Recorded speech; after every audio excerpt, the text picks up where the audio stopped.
Hello and welcome to episode 198 of First Geek 411. I'm your host, Cameron Franklin, and with me, as always, the hoot and howl herself, Shanine. How are you doing today? Doing pretty good. It's just us tonight, as people can see. I say that like I haven't been gone for like a month, it feels like. I feel like this is the longest stint that I have not been on content for this channel, like since we launched. And so I'm hyped to be back. Um, but some of that will have to do with what I've been up to, which we'll get to a little bit later on. But how's the weather going in Canada? We always start with weather talk. So Yes. Weather talk, it is starting to warm up. We were actually like above zero today. proud of you. Um, Snow is melting. We got like it snowed for 2 days straight last week, and now it's melting. So, you know, just March in Canada. Just March in Canada.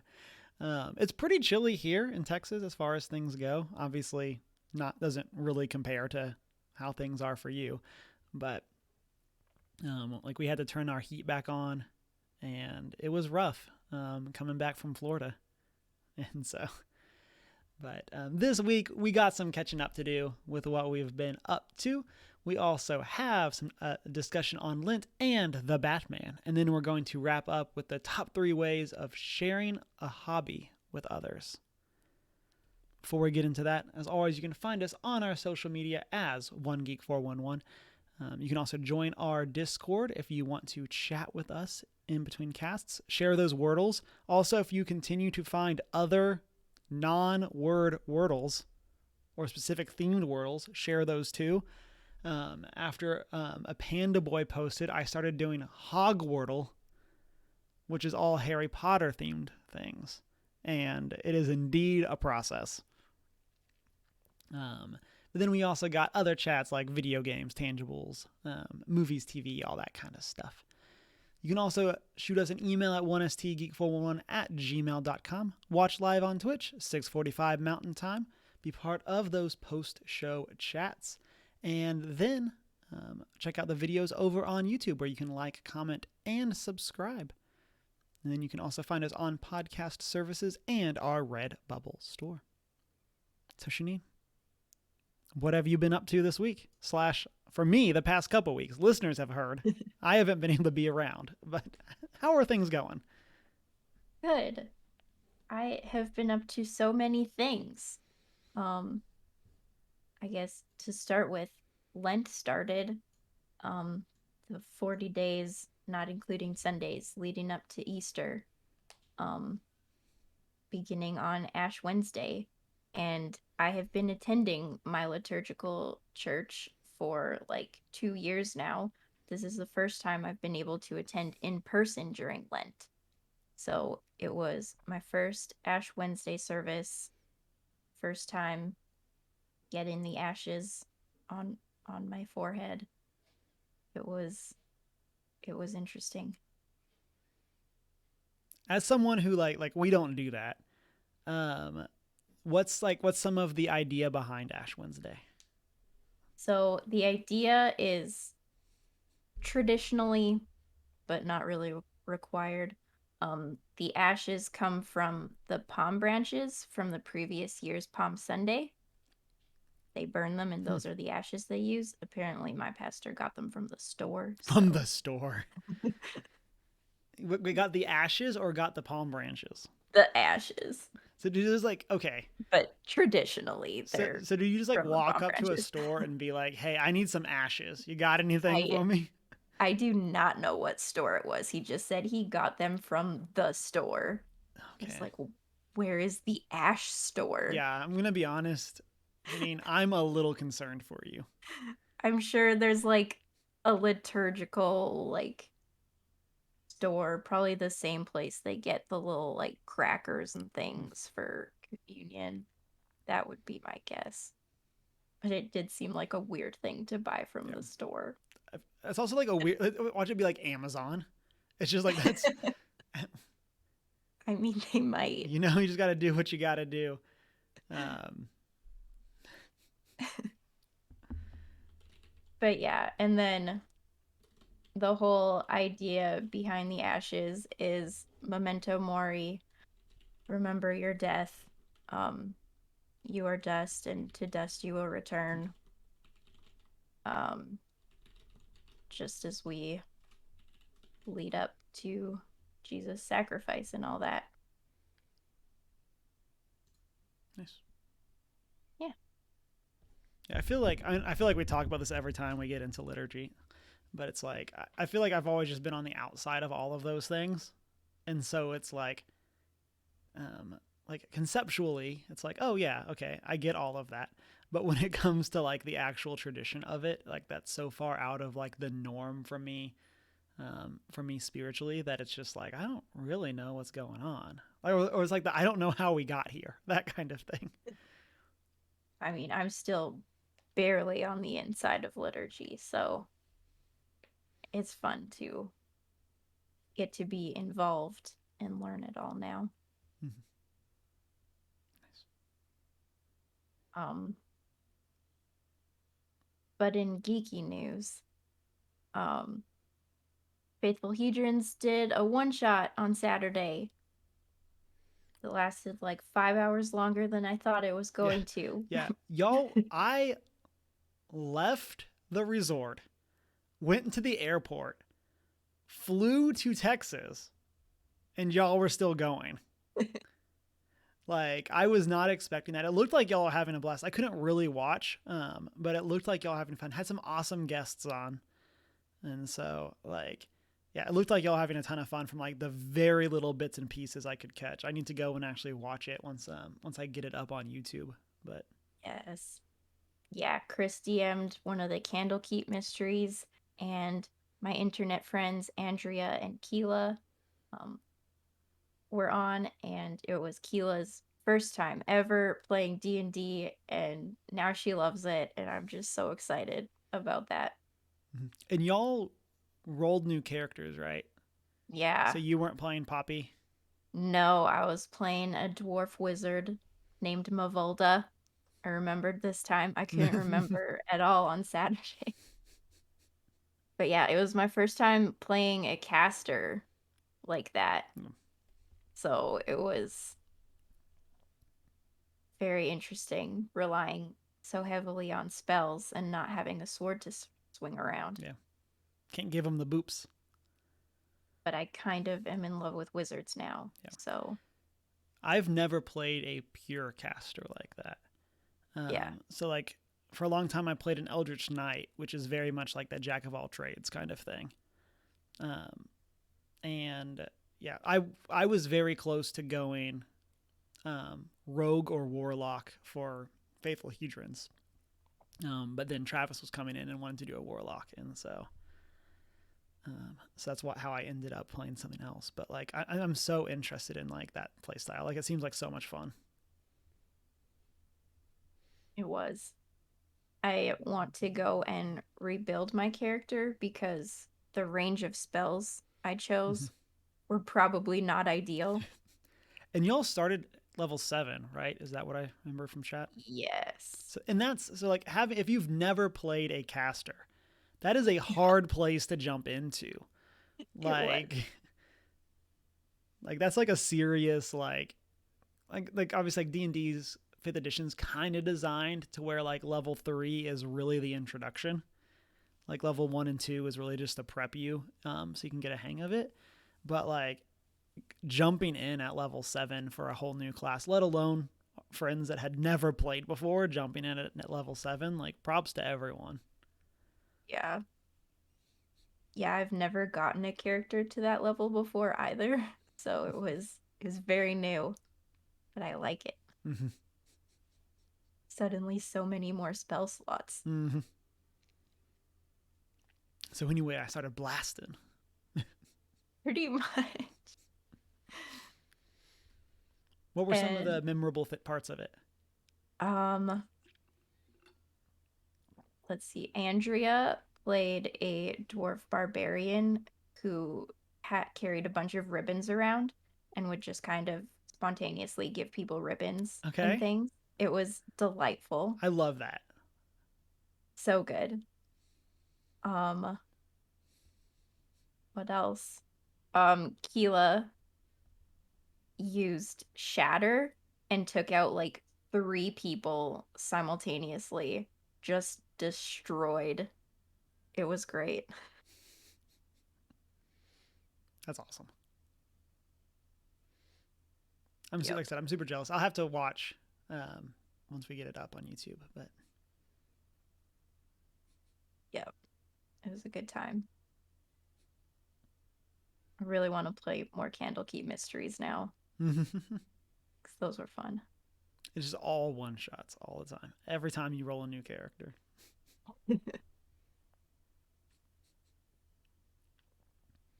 No. No, can't handle. Can't handle. I get too attached to characters. Mm-hmm. Okay, can't keep making new ones. I want to play them again. Yeah, that's the challenge of it too, because it's like you like it always feels like as soon as you get the hang of the character, the one shot ends. So like I played a one shot for with average gaming, and I played a ranged rogue, um, and it was my first time playing a non melee character, um, but it was also like we just did it for the one shot, and it was just kind of like, oh, cool, I'm kind of getting an understanding of this. Oh, and we're done. Um, Part of that too was that we kind of rushed through because we did not have a good party comp, and so like we didn't actually like we managed to get around the boss and not fight them, and so that was part of it too. But like there's so much there of like it's like, oh, it's over. I guess we're done. But then at the same time, it's like, oh, but if we did another one, would I roll a new character and then try like going pure caster or like what is something like that? Oh man, so many options. Just want to explore them all, and at the same time, none of them, and just play the same thing all the time.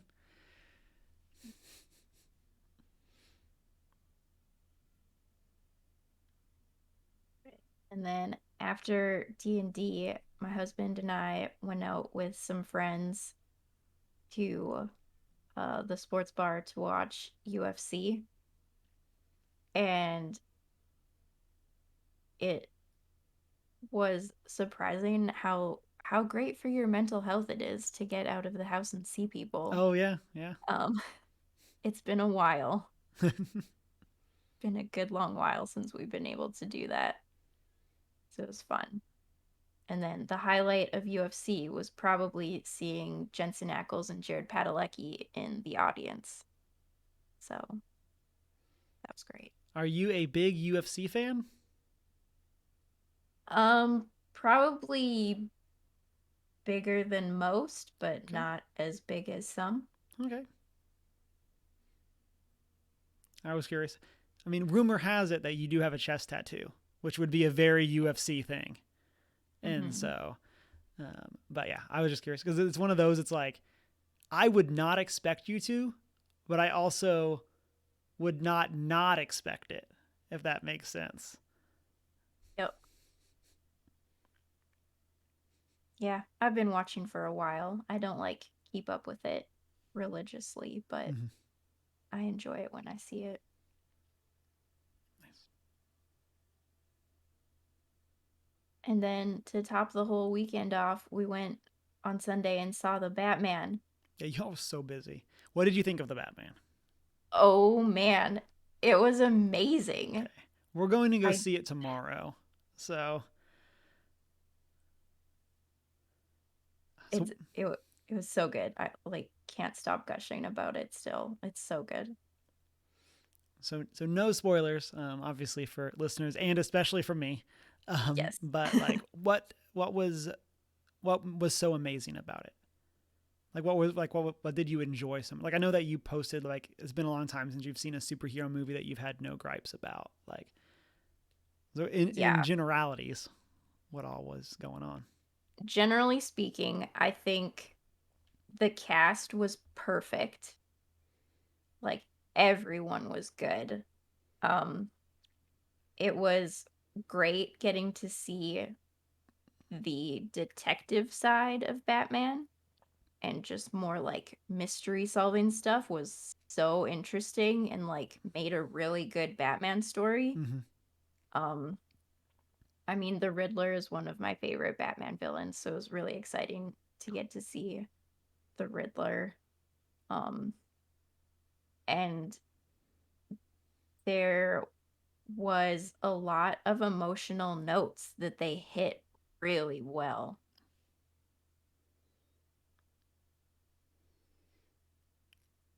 I know one of the things that I heard about it is that it's like it's less of an action movie and more of a drama. Like, Yeah. does that come true from your standpoint too? Yeah, definitely would classify it as more of a drama. There's definitely action parts, like basically all of the things you would want out of a Batman movie, you are going to get. It just leans more to the Okay, drama. that makes me excited. Like we've had so much action Batman. And I think I've said it on the cast before, but like one of the things that's always kind of bummed me out is like Batman's supposed to be the greatest detective, but like we never really see any of that. Like we see him just like having cool technology, or it's like, oh, I was prepared for this situation somehow. Um, so like definitely hearing you say that, like that makes me more interested and more hopeful for what it is. Like that's the side I want of that character I've wanted to see on the big screen for a while. Mhm. Um, that's something else I was going to ask you about it. Do you think it sets up for a sequel? Like, are we going to see more Robert Pattinson Batman? I want to so badly. They definitely leave some things where they can go in future movies. And I don't know. I think if it does well, we're gonna see more. And Mm-hmm. that's all I want. I just want more. I we finished watching the movie and I was like, I kind of wish there was already like three more of these movies out so I could just binge watch them all in a row. So then, this next question I have for you may be a little bit mute based on what you've said, um, but did it feel like a 3 hour movie? Like, or did it feel like it went a lot quicker? It Yeah, it flew by. I didn't feel like I was sitting there forever like I have in some other movies. Like I kept wanting more and there was a few times where like it could have ended Mm-hmm. and we're just like, "No, I want more." And then they're like, "Here's some more." And I'm like, Oh, "Oh, thank goodness." nice. Oh man, and then I've heard the Batmobile is really cool. It was pretty sick. Okay, you know that's one of the things I've seen floating around of like the because I know like there was like some criticism for it being more of like a hot rod in like initial trailers, and then like I've heard people being like, nah, Batmobile's super cool in the movie. Oh, it's pretty cool. Okay. We're gonna go see it tomorrow. I'm very hyped. I will ping you so we can discuss Yes. spoilers Yes. um, once we finish. So, but it's kind of like, especially with us going on a weeknight, it's like, well, what time are we going? Because like we gotta carve out 3 hours to of our like week to go and do this now, and get home in time to rest up for work and all that kind of stuff. But I'm Worth it. yeah, I'm very excited, um, based especially on a lot of what you said. And like I said, your tweet earlier, I was like, okay, like here we go. Especially because having now done this cast with you for like I don't know, like a year and a half, I feel like I always tend to be higher on movies than you are. And so like if you're like blown away by this, I'm like, "Oh man. Like am I not leaving the theater? Like am I going to like pass out?" Like I'm just so excited. Yeah, it was so good. And yeah, like comparing it to so many superhero things as of late, it's like so good to see one that I don't have to be mad about. Cough Black Widow spoiler cast cough. Um,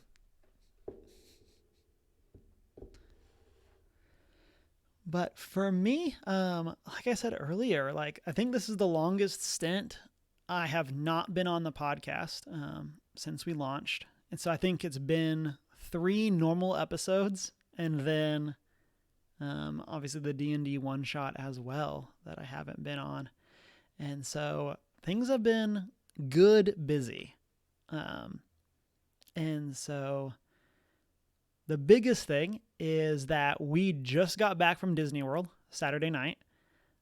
So we were there for about 10 days when you count like travel. We weren't in the parks for 10 days, but we were there for 10 days. And that was amazing. Deanna and I just recorded a kind of conversation about the trip / loot haul. Kind of showing off all the stuff that we bought, everything that we picked up, chatting through our favorite rides. So we'll have that up on YouTube on Cameron plus Deanna, as well as the VOD for it there. But it was a blast. I'm telling you, going to Disney as a childless millennial is the way to do it. Like seeing all these parents like with kids, and it's like, oh, that kid's throwing a fit. I'm like, oh, we're just gonna go get in line. And so just having that like, oh, we're going to just hop in, or we're going to go to this restaurant or whatever, and just not have to worry about any of it. And so that was pretty great. And then we also did Universal, so got all the Harry Potter stuff too. It was a blast. I'm trying to think what else. Some of the other big high points, Rise of the Resistance, which is one of the new Star Wars rides. One of the weirdest things, I talked about this yesterday, is never have I ridden a ride that I don't want to tell you about because I don't want to tell you spoilers. And like that's kind of how it feels to get off that ride. Of like, it is such an experience that like I feel like if I described to you too much of what happens, it would spoil it if you ever were to go on the ride yourself. And like I said, I've never felt that way about a ride before in my life. So it was super cool. Galaxy's Edge as a whole was awesome. And getting to just like hang out and do all that kind of stuff. Like I said, we go into like a bit deeper, but have you ever been to Disney World? Yes. Yes. I think not all of the Star Wars things was open yet when we went, if I recall correctly. But yeah, it was amazing. Definitely can concur. Childless millennial is the way to go. 100%. I still need to go back because we weren't able to go to all of the parks. And I want to be able to see everything. Do you remember which ones you did? Hollywood Studios and Magic Kingdom. Okay. So those are definitely the two big ones. Yeah. I'm going to be honest. I don't know if I would go back to Epcot, except for the fact they're building a Guardians of the Galaxy ride. And I'm crazy hyped for that. But, and then Animal Kingdom's awesome. So like we did the safari at Animal Kingdom, where you're like, I think Animal Kingdom gets criticized a lot because they're like, oh, but it's just a zoo. It's like, yes, but it's the coolest zoo. And so like part of that, like on the safari is you're not like driving by animals in pens. Like they're actually just like in the pasture and you're driving around. And so it's like the ride will get delayed because an animal will just choose to hang out on the road. And you can't do anything until it leaves. So you just hang out. And so like that was super cool. Definitely recommend getting to do the safari if you ever get the chance. And the Avatar ride there is really cool as well. And then I'm trying to think what else was cool about Animal Kingdom. Apparently it looks really cool at night. We didn't stick around and see it at night, but they like all of the Pandora section like has this like bioluminescent glow type stuff. Oh, that's cool. And so we ended up going to fancy dinner, so we did not stay for that. But we heard from the family that we were, or the rest of our family that we were there with, of like how cool it was. And so, um, oh man, it was great. So, how many Dole Whips did you have? Okay, I think I ended with 3 Dole Whips and 1 ice cream soft serve. Since there's no Dole Whip at Universal. And so, and then at Animal Kingdom, I had a lemon chill instead of a Dole Whip.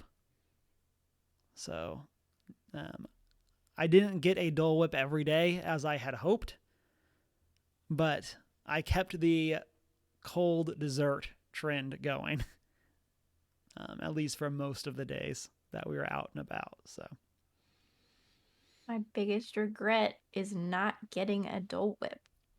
you really I missed can't out. I can't believe I didn't get one. That's another reason I have to Yeah. go back. I'm gonna be honest. Like, I would go back for Dole Whip. Like, it's one of those things that, like, I mean, I in general love like cold desserts, and so it's They're kind of just, delicious. yeah, that's kind of just where I live my life. But then, man, Dole Whip, it's the best.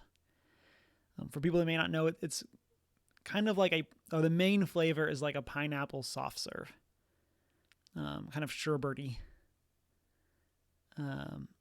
But it's like it's not dairy, and so it's amazing. 10 out of 10 would recommend Dole Whip.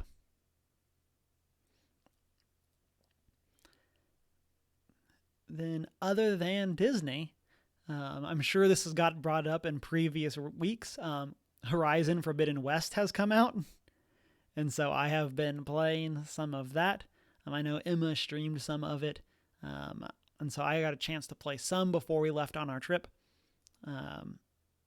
and that was awesome. I'm in like the first big area, and so I still got a lot to go. But I'm loving the story of at least what have I gotten through so far. And then, of course, Aloy is just awesome as a character. And so I can't wait to watch her continue to be confused by other people that are not wanderers. Like, I feel like that's like her MO every time she meets people. Is it's like, well, why don't you just leave? And they're like, because we live here. And I feel like that just like blows Aloy's mind, like every other person she talks to. And it's like, just run around. Like, I don't get why the problem is. But yeah, so that's been a ton of fun. Looking forward to playing it more. It's going to end up being my off-stream game because my on-stream game is Elden Ring, which came out while we were gone. And so I just got the chance to play it for the first time yesterday. And so dove in. I've been keeping a death counter going, and I gotta say I died misgauging a jump before I'd even gotten to an enemy. So here we are. Classic. Yeah. And so I don't think I've actually like lost souls yet or runes. I think I've always been able to get them back. But it is a process. I've definitely had a handful of bosses that have taken me like 6 or 7 times to beat, and they're all just the mini bosses. I haven't even fought any of like the actual like relevant to the story bosses yet, and I'm just out here struggling. So here we are. But yeah, so those are the main things. Continuing to watch How I Met Your Father, keeping that going. And then How is that going? I'm enjoying it. It definitely takes a couple episodes to get into the swing of things. Like I think like episode 1 and 2 are okay, and then like episode 3 I think is when it starts to like find its stride. And I mean, like, all in all, I would say at least so far it's probably better than Parks and Rec's first season. But then again, that's kind of like one of the worst first seasons out there, I think. And so, at least compared to the actual quality of the rest of the show. Like, it's not like it's like the worst season of television ever by any means, but like Parks and Rec is amazing, but that first season is so rough. So I'm enjoying it. Um, the new cast of characters, I like the diversity. I like that it's not a bunch of white people hanging out. And so I do like that. Um, I do think they could, I mean, of course, continue to do more with it, but I do like that. That in general, it isn't just this one group of friends that are all white, and here's all the white people that they date, kind of thing. And so it at least feels a bit more modern in that versus going back and rewatching How I Met Your Mother, um, and then I'm trying to think. They've had some good callbacks, good references, some legitimately funny moments. I definitely wouldn't say it's like gonna rank up there with my favorite sitcoms of all time, kind of thing. Like it's no, at least so far, it's no like Parks and Rec, Schitt's Creek, or like The Good Place.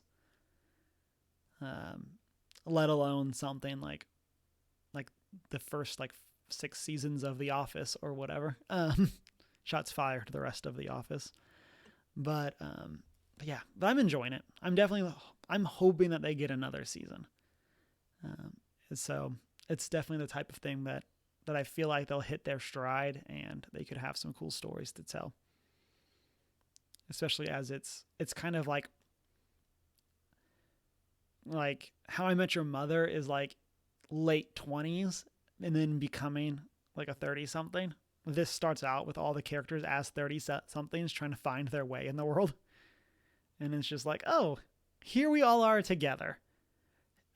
Compared to like growing up watching How I Met Your Mother when I was like in college, or like The Office, which was like I was in high school when that came out, or like was starting. And so it's like this is like one of the first kind of in that vein sitcoms that I like. Oh, this is my age demographic right now. Here we go.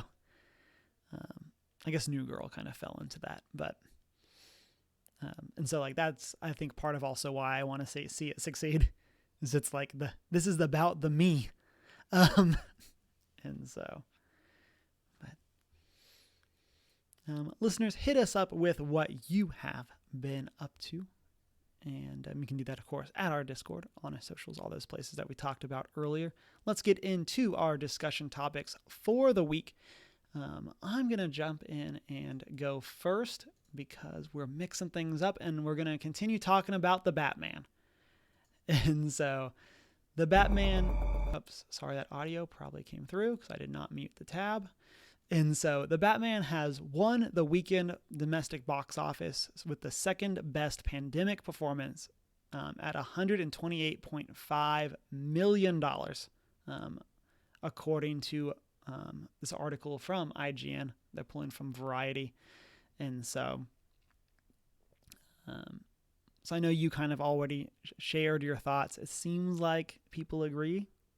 Like second highest pandemic, which I assume puts it right behind Spider-Man. I assume that's the number one. But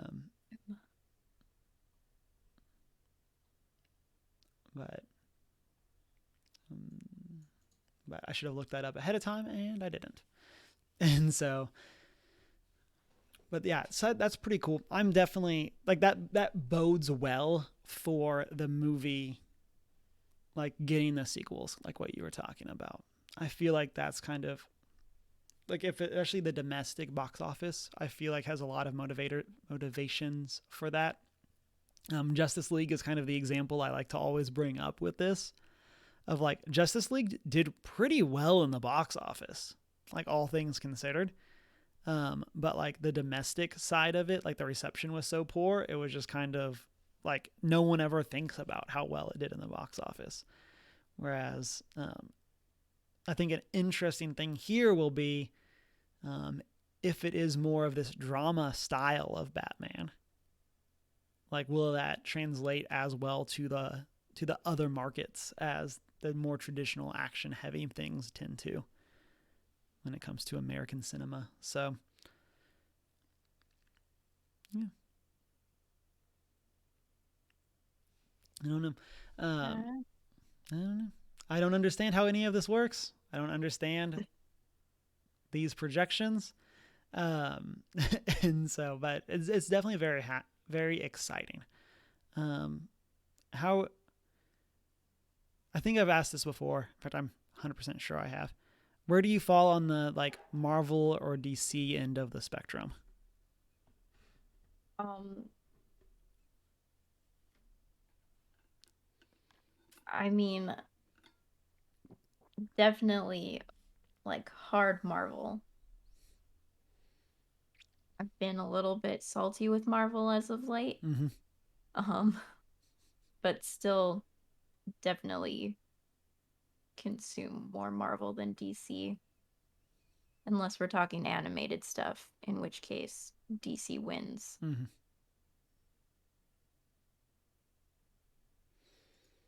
Yeah, I feel like I'm in a pretty similar boat. Although I haven't seen the animated DC stuff. Um, but I feel like Marvel has made it very easy of late to be a Marvel fan. And I feel like box office wise, DC has not made it easy to be a DC fan. Even with stuff like the Snyder Cut, that's very interesting for what it is. It is not interesting because it's a good movie. Um, and so like that was even kind of one of the questions I asked you earlier about like did the Batman feel like a 3 hour movie? Like the Snyder Cut felt like a 6 hour movie. Um, and so I'm definitely hoping that we can continue to see. I don't know. I feel like I kind of want to have my cake and eat it too here, but I would like to see DC continue to explore this like multiverse style stuff with also having these like individual stories and like of course no spoilers. I haven't seen it, so I don't know if it directly ties in with the DCEU or anything like that. I don't know any of that. But like we continue to have these stories that seem to be more standalone. Um, and I know like a couple weeks ago y'all had discussed the new like branches of the MCU. I forget what the actual term was that was used. Um, but like there's like the multiverse branch where certain of their IPs would fall, and I would kind of like to see DC do something similar, where like you have your what looks to be like Flashpoint, where they're gonna have this big timeline, all of these multiverses pulled together, and then the rest of your time you just have these standalone stories that are like I feel like DC didn't necessarily do a great job at like connecting the dots between their different movies, whereas Marvel very much did. Um, but, Yeah, I agree. They had like kind of a preview spot right before the movie of all the upcoming DC stuff, some of which I had completely forgotten even existed or was going to exist. Um, the new Aquaman movie, oh yeah, The Flash, Black Adam, I did remember was a thing. But just, yeah, a lot of those things seem like they'd be fine on their own, but bringing mm-hmm. it into like a big Justice League movie again or something, like, I don't think so. Like, I Mm-hmm. don't see our Robert Pattinson Batman alongside what's his name playing the Flash. Ezra Miller, right? Oh, that sounds right. Yeah. I think. Okay, we'll go with that. If we're wrong, we're wrong. um, yeah, I don't know. I'm very hopeful. Like again, if we can, I feel like my stance on DC movies has been I just want the fans to be happy. Like it's kind of that thing where like I'm just in for an enjoyable movie, and like that's kind of my bar with DC stuff. Because I'm definitely just not as familiar, pretty much with anything that's not from Batman the Animated Series. That's about my window into DC. Um, And so pretty much anything that's like too deep, I just don't get because I just haven't had the desire to dig into it the same way I have with Marvel, with all of the references and the 20 things you missed kind of stuff. Um, but yeah, I have a lot of friends that are very much DC fans, and I just want them to be happy. I want them to get the movie that they need. So hopefully this will be it, and will kind of let us see some more of what we've got.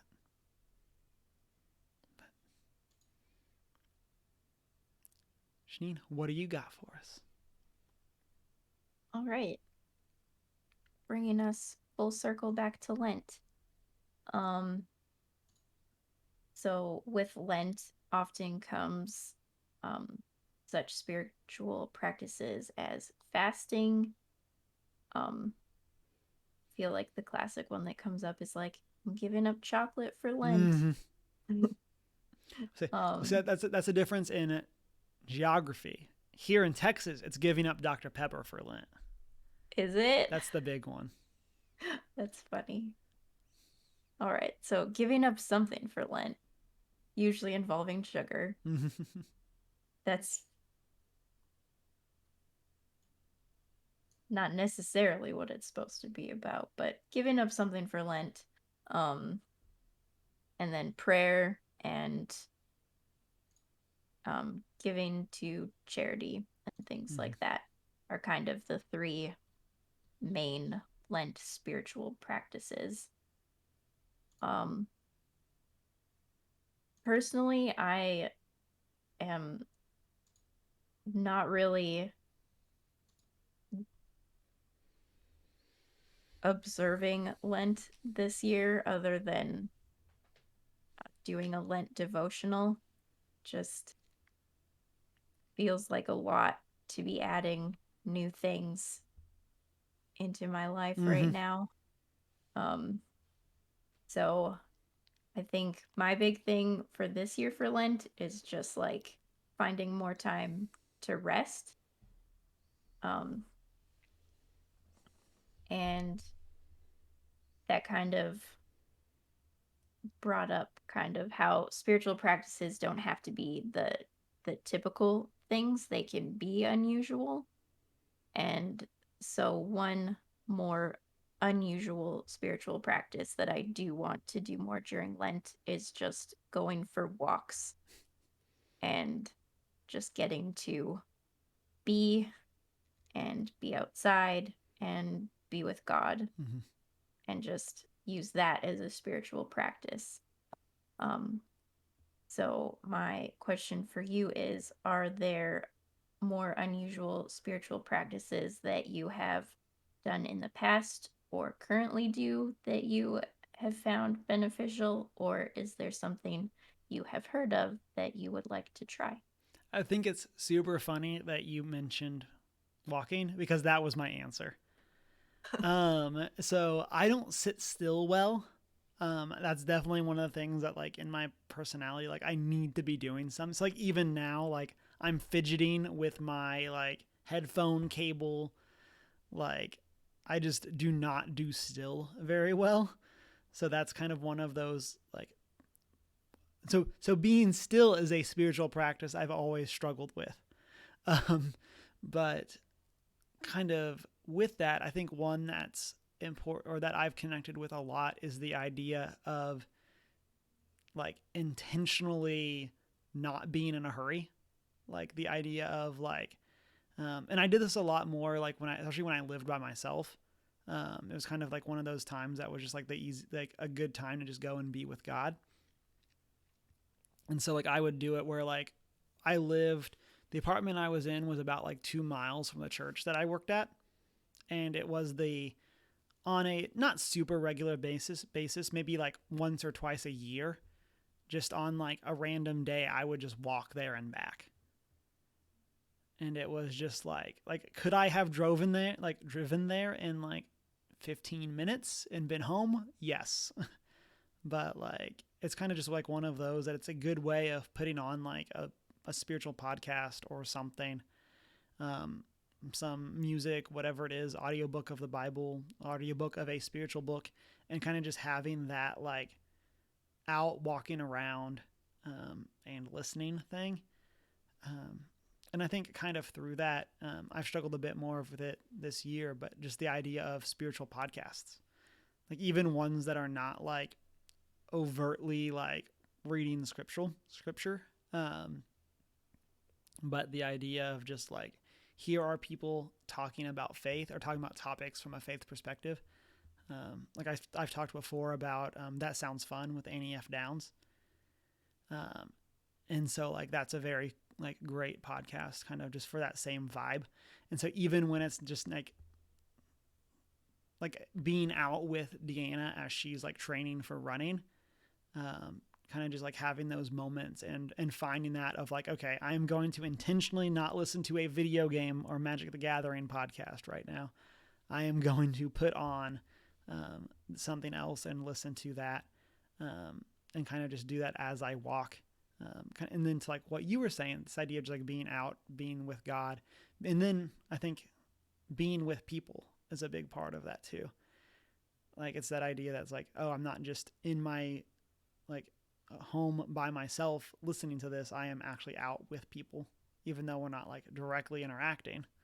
Kind of just getting to see other people, I think, is a great reminder of like what we should be doing with our faith.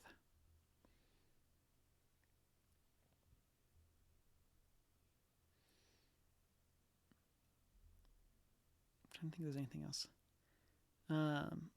I haven't done it recently, but like when I was in high school, one of my favorite like youth group trips was we would go to Colorado and we would hike a mountain. And that was another one that like that was always a great spiritual practice. Kind of falls into all those same categories of what we're talking about. Um, and on that one, we would actually do like a 3 hour quiet time. And I got to tell you, as a fidgety person, 3 hours was a lot. But it was a great 3 hours. It was one of those, and it was a great trip. It's very like probably some of my favorite like youth group memories come from that trip. And then I'm trying to think what else. This will tie in with Dole Whip. That the spiritual practice of buying ice cream for people.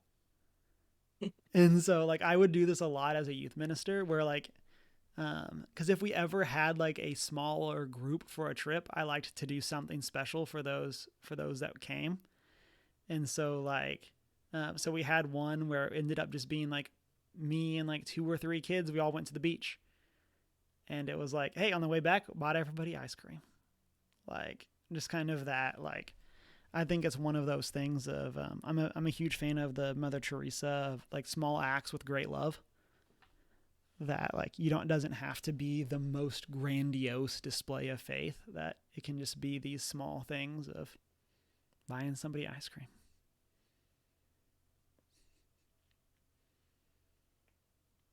Put that one on the spiritual gifts chart.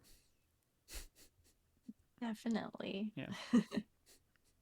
Having worked with youth, buying ice cream can be a big deal. Some good memories with ice cream. Mm-hmm.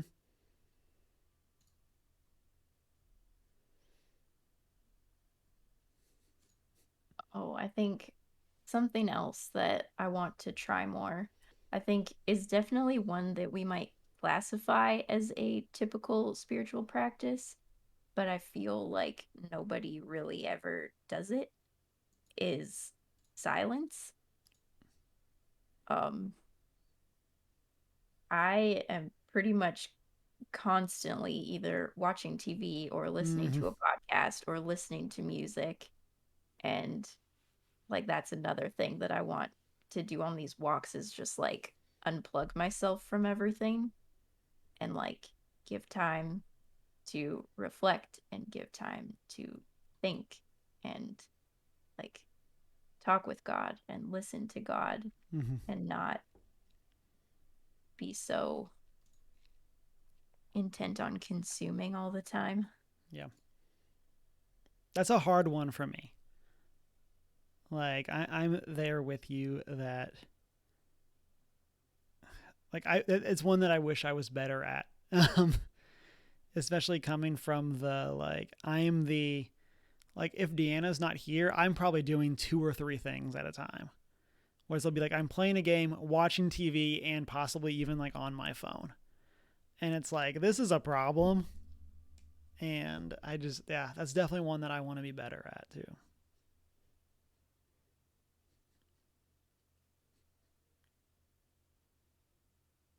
Yeah.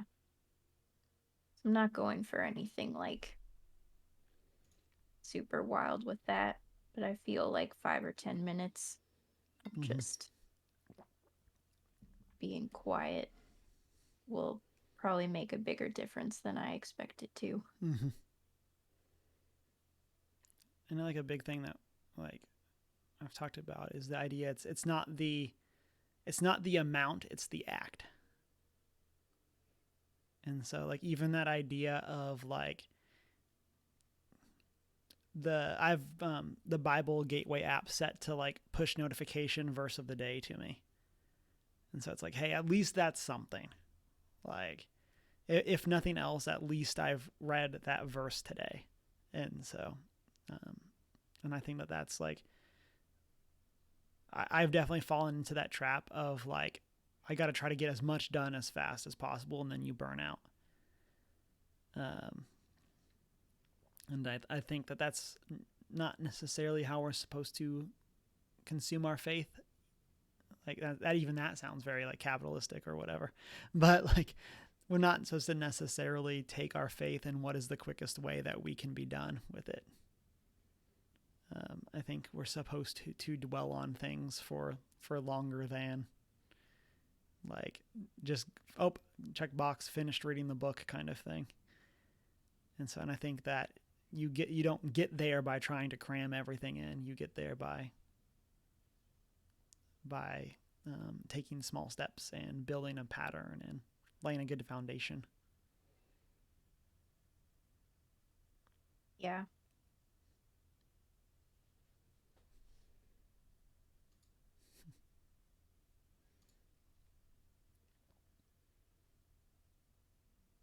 Yeah, I think it's definitely more about being, which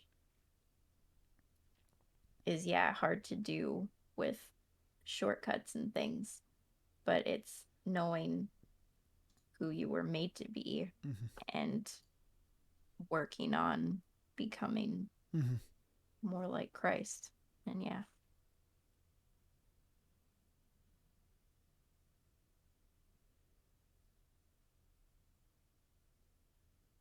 yeah. Listeners, hit us up with your unusual spiritual practices or let us know what you're doing for Lent this year.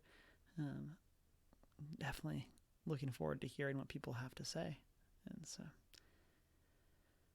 so for announcements, stream schedule, are you planning to continue Spiritfarer this week? Yes, I don't know if I'll be on tomorrow. We have a staff meeting after work, so we'll see how Mm-hmm. late that goes, if I'll be able to stream or not, but maybe a Saturday morning stream. We'll see. I'll be on sometime. Sometime. And I'm kind of in that same boat. I will be on sometime. Um, I'm thinking this Sunday I might get on and stream some Phantom Brigade again. Like it's been a while since I've played that. That's the tactical mech game. It's a ton of fun. But they've rolled out a handful of updates, and I haven't played in quite a while. So I'm thinking we might like try to jump back in on stream Sunday. I've been having the itch to play it, um, and so we'll see if that's actually what happens. But that's kind of what I'm thinking right now. And then it is a new month, which means it is time for a new book club. And Shanine, what are we reading for the book of March? We are reading Tales and Typos by J.E. Tankersley, which is a There it is, a collection of short stories inspired by the playing of tabletop RPGs. I'm very excited. My copy came in today, so or I guess technically it came in like late last night. I got it today um, from the mailroom, and so I'm looking forward to starting it after podcast tonight. I've read the foreword. Nice. So far, so good. So far, so good. At least there's that. And so that brings us into our top 3 list of the week. This kind of came out of the conversation around bringing in some new friends into Dungeons and Dragons. Shanine had a very cool tweet about it and stuff like that. And so, kind of through that, we landed on this idea of what are the top 3 ways of sharing, or I guess your top 3 favorite ways of sharing a hobby with others. So, this can be what worked to get you into a hobby. This can be things that you like to do to share your hobbies with other people. Anything kind of goes there. And as always, the first rule is that there are no rules. So, Shanine, what do you got? Well, my first one would have to be the way that I have been brought into most hobbies myself is by getting tricked into them. um, Basically, my friends have dragged me somewhere and been like, "Hey, you're doing this thing now." Mm-hmm. And I guess I'm doing this thing now.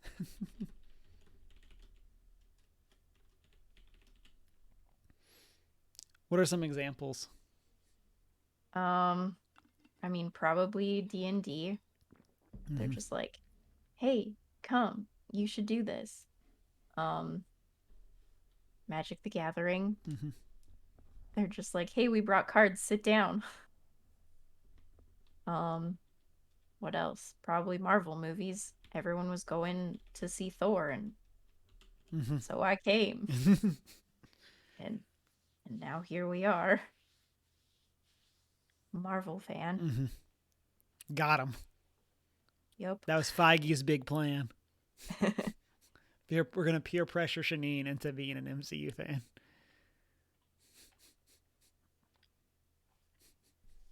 About how it goes. Mm-hmm.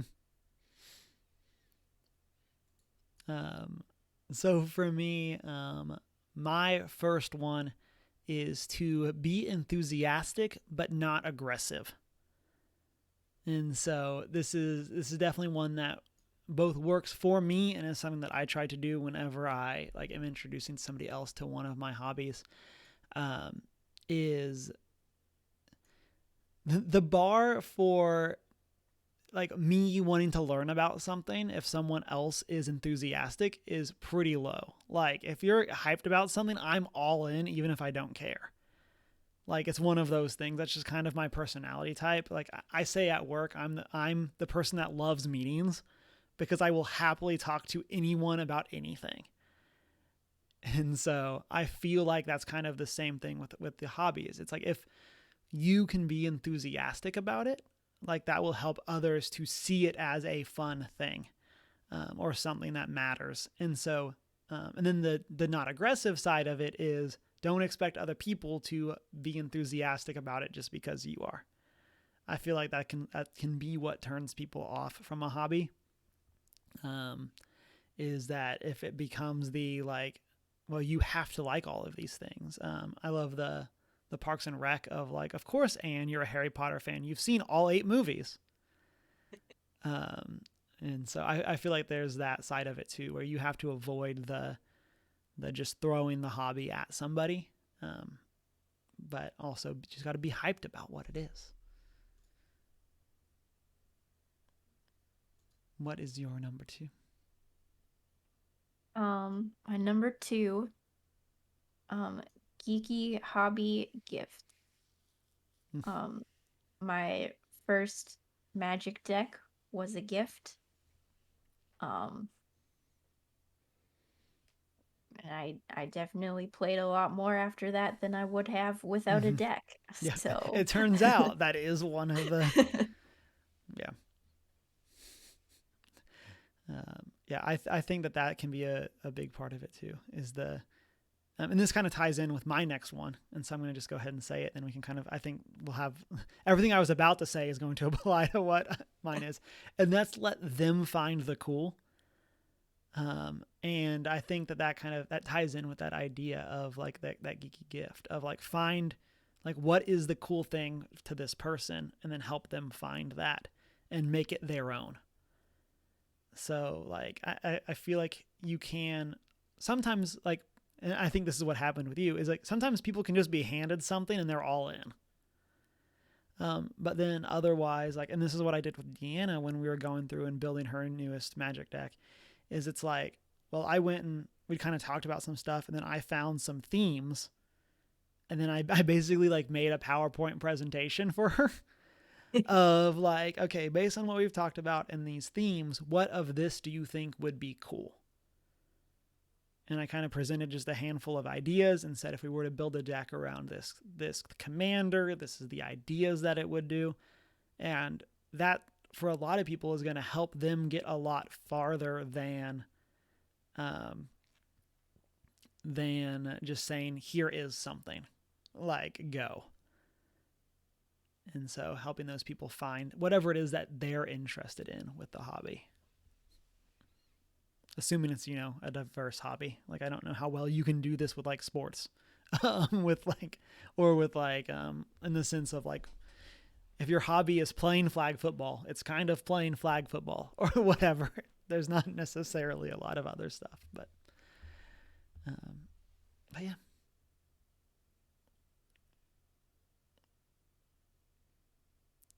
What is your number three?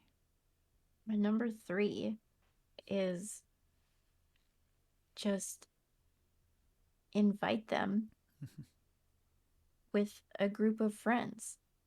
I think things can be intimidating to get into when you're like, hey, this is really fun. You should try it. Instead of like, hey, we're doing this thing. Come hang Mm-hmm. out with me and some more friends, and we're going to do it together. Mm-hmm. So we're same brain tonight, because my number three is find people. And so, yeah, so definitely same brain. Definitely agree with everything you just said. Like, make it not like, and I feel like there can be the balance of like some people want to be prepped. So like a good friend of mine, he's very much the I want to know all the options presented to me. So he's like the person that like whenever we do a game night, like we will like he's the one that will go and watch the rules for the game that he doesn't own. Like he will be prepped on the rules better than me, who owns the game and has played it several times. And so like so find like it's like find those people that like will then help others with that kind of thing. I think that that's a big part of it. Um, and again, make it more about, I think for most hobbies, make it more about the people that you're hanging out with than the hobby itself. Like, I play a lot of Magic, but I would have played a whole lot less Magic if it wasn't for the friends I made along the way. Um, so I think that that's like a huge part of it. It's hobbies are about the community, and so help people to find that community. Um, and then I'm gonna spring one on you. Do you have a top way of so like what's the inverse of this? If somebody is trying to share a hobby with you, we have not prepped this. I literally am springing this on Shanine. Um, if someone is sharing a hobby with you, what is the turnoff that makes you not want to go any further with it? I mean, making it just completely inaccessible, like explaining everything in a way that is way beyond what I would understand, way beyond an entry level Mm-hmm. explanation of the thing, and I guess making it seem like there's a way to do the hobby wrong. Mm-hmm.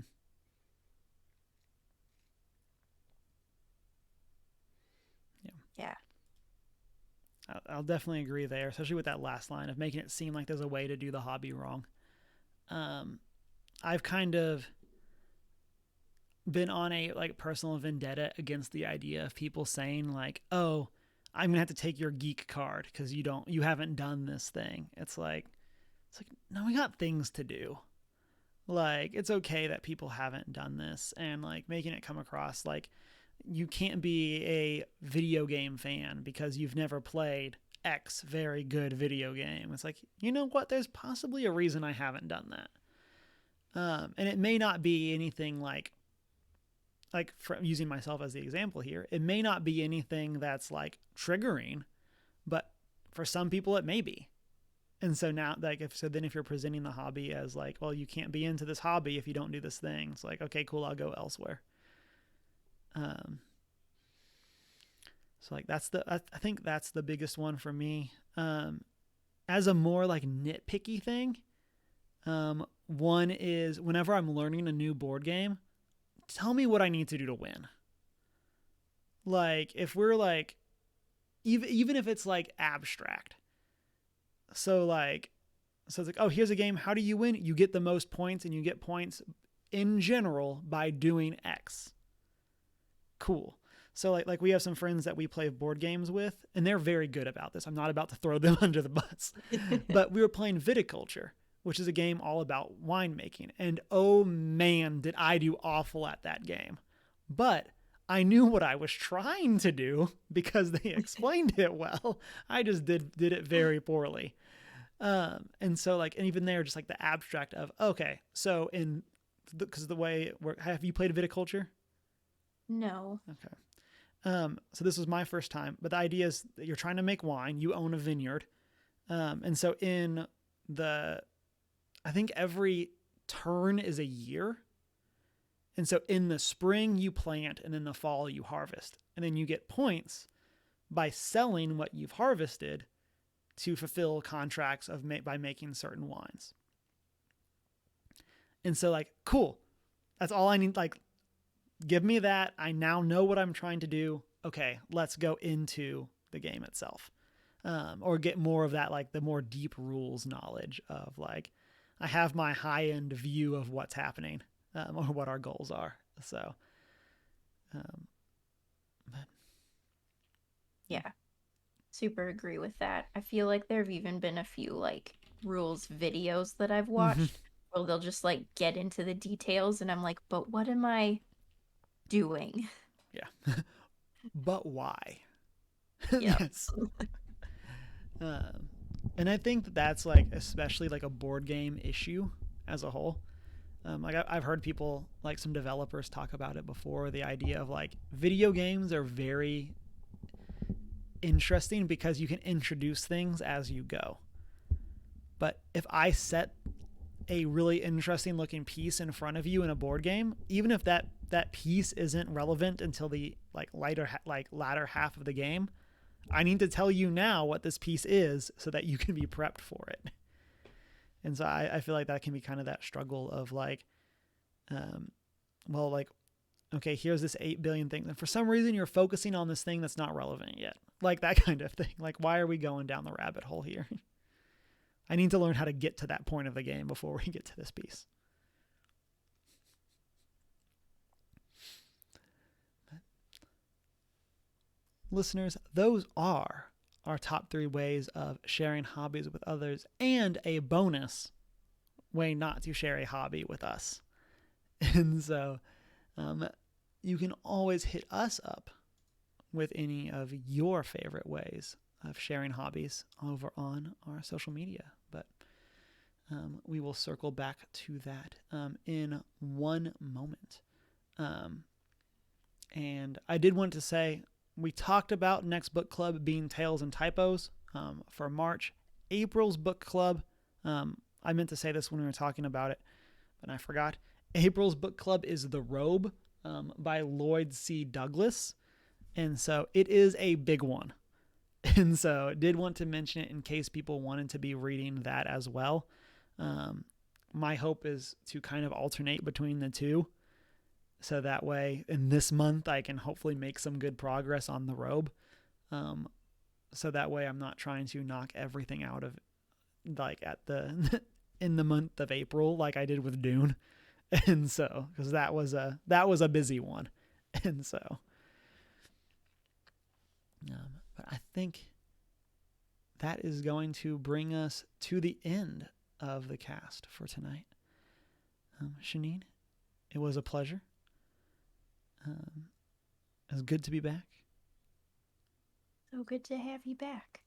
And yeah, always great chatting with you. Listeners, if you would like to chat with us, you can do that on our social medias as OneGeek411, in the Discord server, on our email. Check out those YouTube comments or hang out in a little bit for the post-show chat.